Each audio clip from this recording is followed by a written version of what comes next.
വഴി വിശാലം ഞെരുക്കമാകിലും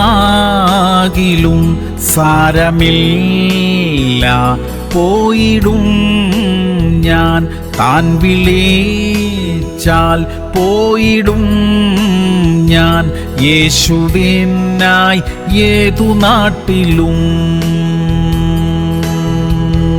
മർക്കോസ് 8:34. ഒരുവൻ എന്നെ അനുഗമിപ്പാൻ ഇച്ഛിച്ചാൽ അവൻ തന്നെത്താൻ ത്യജിച്ച് തന്റെ ക്രൂശ് എടുത്തുകൊണ്ട് എന്നെ അനുഗമിക്കട്ടെ എന്ന് യേശു പറഞ്ഞു. പ്രിയമുള്ളവരെ, യേശു കർത്താവിന്റെ കൽപ്പനകളെ അനുസരിച്ച് ജീവിക്കുന്നത് വലിയ അനുഗ്രഹമാണ്. എന്നാൽ ചിലർക്ക് അതിനുവേണ്ടി വലിയ വില നൽകേണ്ടി വരാറുണ്ട്. അങ്ങനെ വേണ്ടി വന്നാൽ അത് ചെയ്യണം. ചില നഷ്ടങ്ങൾ സഹിക്കേണ്ടി വന്നേക്കാം, ചില ബന്ധങ്ങൾ നഷ്ടപ്പെട്ടു എന്ന് വന്നേക്കാം. എന്നാൽ അതിലും എത്രയോ മടങ്ങ് അധികമായ അനുഗ്രഹം കർത്താവ് നമുക്കായി അയച്ചിട്ടുണ്ട്. അത് വരുന്നുണ്ട്. പ്രാർത്ഥിക്കാം. സ്വർഗീയ പിതാവേ, ഞങ്ങൾക്ക് അനുവദിച്ചിരിക്കുന്ന ക്രൂശ് എടുത്തുകൊണ്ട് അങ്ങയെ അനുഗമിക്കുവാൻ ഞങ്ങളെ സഹായിക്കണമേ. അങ്ങയെ പിൻപറ്റുമ്പോൾ ലഭിക്കുന്ന അനുഗ്രഹങ്ങൾ ഞങ്ങൾക്ക് നഷ്ടമാകാതിരിക്കാൻ ഇടയാക്കണമേ. യേശു ക്രിസ്തുവിന്റെ നാമത്തിൽ തന്നെ.